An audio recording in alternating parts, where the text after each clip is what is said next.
Welcome, everyone. This is Joe Dager, the host of the Business 901 podcast. With me today is Jeb Blount. Jeb is a speaker, executive advisor, consultant, and world-class trainer who inspires people to take massive action and reach peak performance. Author of, I think, over 7 books, with his most current one, Fanatical Prospecting.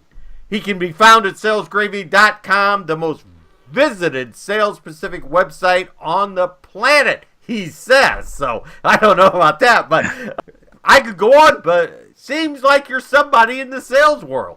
Thanks for joining me.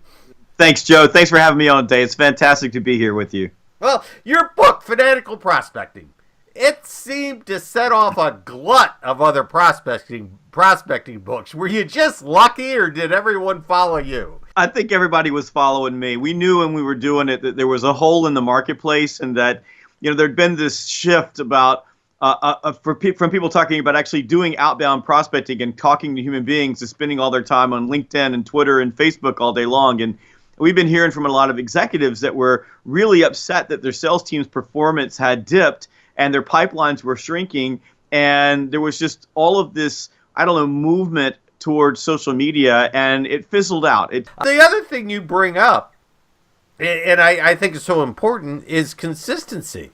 You need to do it day in and day out and have it, your power hours, you call it, or whatever. You need to be consistent in this process, right?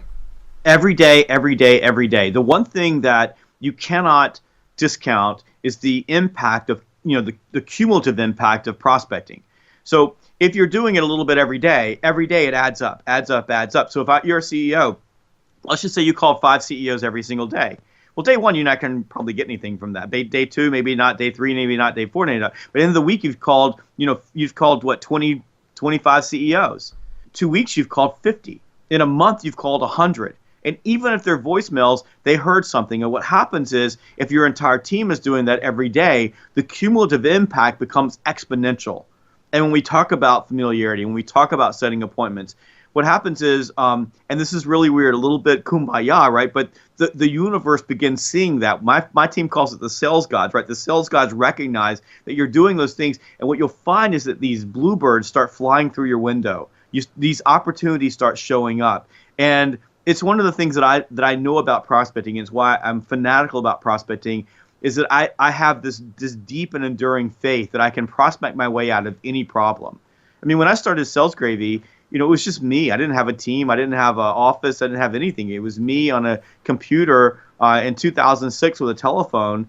And it took me 2 solid years of prospecting before I sold my first enterprise client, and a huge client. But right after that, one fell after another, after another, after another. But it was the cumulative impact of all of the work that I did over that time that created those opportunities. And once I hit that place, like my curve was going like this, all of a sudden it just went like this. And then I hired staff, I brought people in, we grew, and we continue to grow. We're getting bigger every day. It was cumulative impact, and so I think if we take your advice, right? We add it up, we put it every day, and then you take your entire team and you get them working. There's power in that, and everybody will whine to you. Oh, I made 10 calls a day and only one person answered the telephone. Don't pay attention to it. Teflon. Do it again tomorrow. Do it again tomorrow. Do it again tomorrow. Do it again tomorrow. Well, I think of the typical sales funnel. Okay, and you think you have like this A, B, C list maybe, or something of people you're calling. Should I work from A to C, and if I run out of time, skip the C's, or should I try to dabble a little bit in each? Because time is the big thing in sales, right?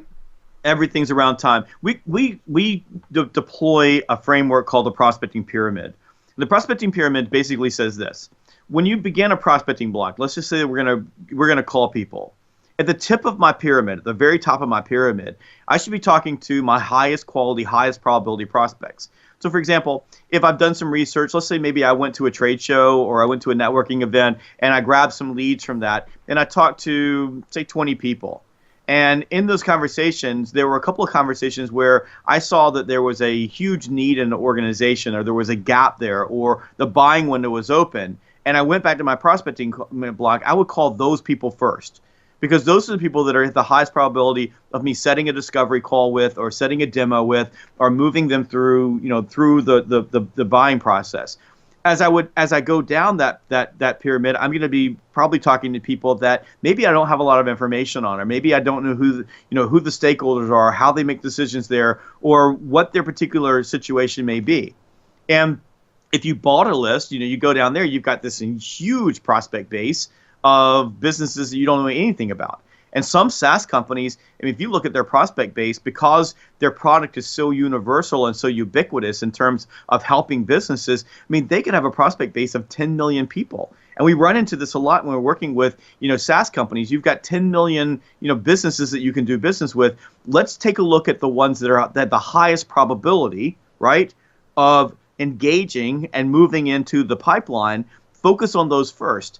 And so you should start there. Now, should you reach out to the other 10 million businesses? Yes, but that's a different type of prospecting.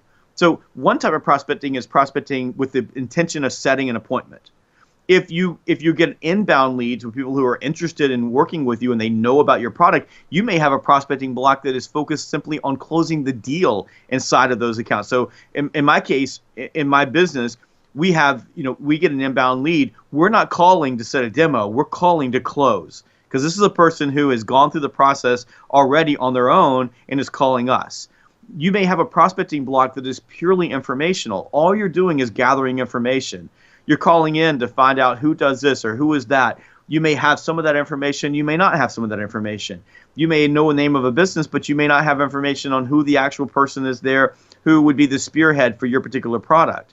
And so as you look at your world, you say, I'm going to start with my highest probability first, and I'm going to move to my lowest probability in that order, but I'm not going to discount the impact of calling just to gather information, or sending emails, or social media, or going to networking events, or getting referrals. All of that balanced across all the channels that you have available for you. But when you deploy it that way, it works out much better for you. And there's one other reason for that. Let's just say I start my day with the highest impact activity that I can do. Most salespeople start their day with email, very low impact. Great salespeople start their day prospecting, very high impact. And then great salespeople, ultra high performing salespeople, they start their day by the tip of the pyramid by calling the prospect that has the highest probability of moving into the pipe. Where they're calling at the beginning of the day, when they feel most confident, when they feel the best, when they feel good, when they've got the highest energy. So the probability that they're going to move that person into the pipe goes up exponentially. And as you said, right, we only have a little bit of time. That time is very valuable, and we want to use that time in the most effective way that we can. And that means focusing on our highest probability activities. We started out first thing in the morning, and by 10, I can probably go home, right? Well, if you think about that, if I started you at 8 o'clock, by 10 o'clock, if you worked in my world, on my system, and you were an SDR, by 10 o'clock in the afternoon, you pretty much done all of your telephone prospecting for the day. Now, that depends, by the way. If you're working all the way across, all the time zones, then I would move you from time zone to time zone. What I find is most of my clients have their sales reps split up in some way, so that you've got an East Coast group and you've got a West Coast group and you've got middle of the country group. And if you have that happening, then you stagger your people's start time during the day, so that they're coming in and they're starting their day on prospecting. I do find, by the way, just from a staffing standpoint, that companies make a real mistake by having a West Coast person coming in at 8 o'clock in the morning. Because what happens is they end up burning a lot of their day doing nonsense stuff until they can start calling around 11 o'clock in the morning, and they don't get nearly as much done. They're usually the least productive people on a sales team. So if you're going to have a West Coast calling team, like people who just their territory, say California, start them at 11 o'clock in the morning, and you have to figure that out inside your own business. But no, at 10 o'clock, look, there's other things to do. If you've gotten someone to move into the pipeline, you probably need to do some research. You need to do your planning for your call. You need to plan for your demos. If you are a combined person, so you sell, or you prospect, you do discovery calls, you do demos. All your demos should be set in the afternoon. You should not set demos. You should not set discovery calls in the middle of your phone block, because if you do, you won't do your phone block, because everything's easier than doing that. So the afternoon should be spent on phone blocks, on discovery calls, on demos, on follow-up calls. If you're moving people through a pilot program, you should have all that scheduled out. So for example, if I'm in a pilot, I have a call at the beginning of the pilot, I have 2 or 3 calls in the middle of the pilot, I have a call before the pilot ends, I have a closing call, all that set in advance. So all that should be on my calendar.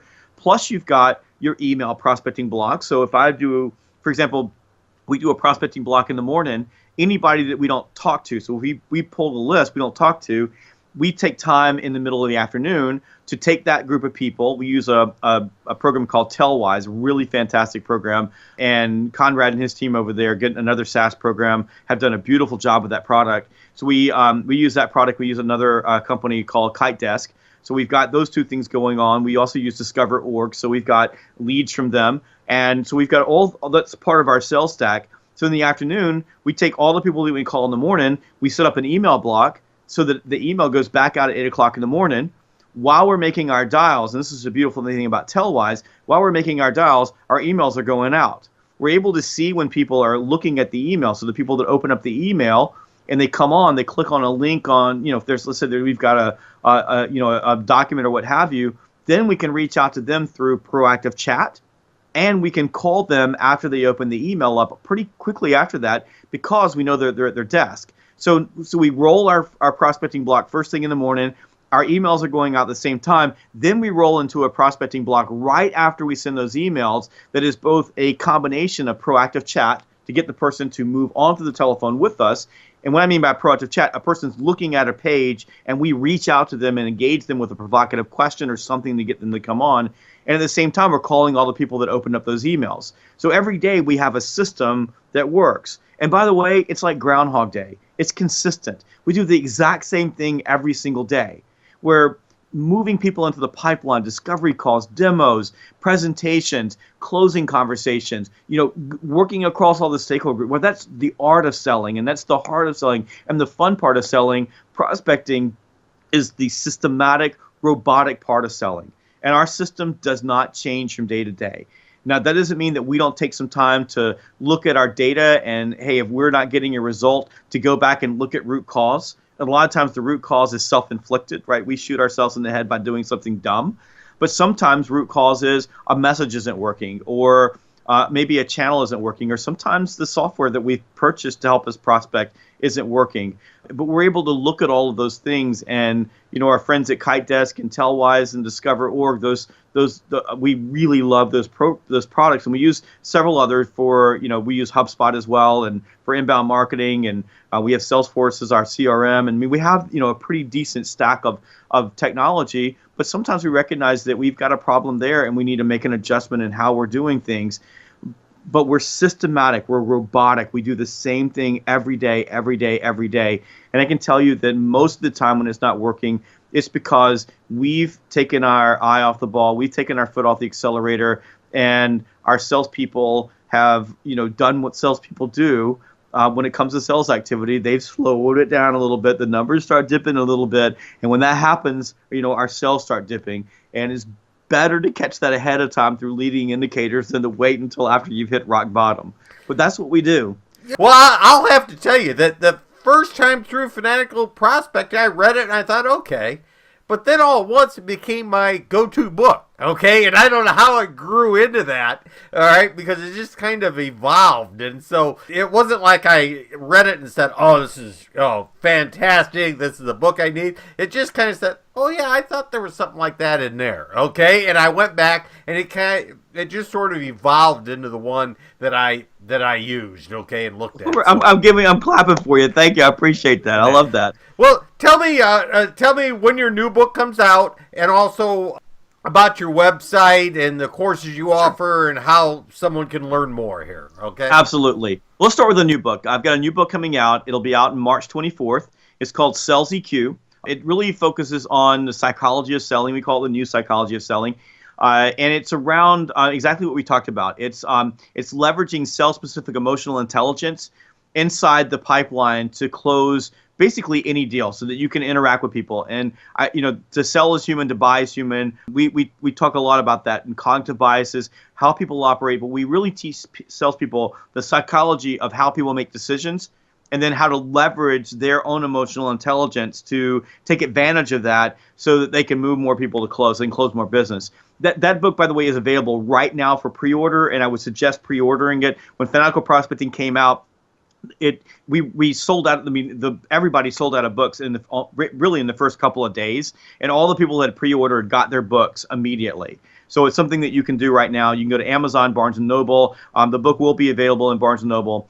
Fanatical Prospecting, by the way, is available in every Barnes & Noble store across the United States. And you can also pick that up on Amazon and any online outlet. My website is salesgravy.com.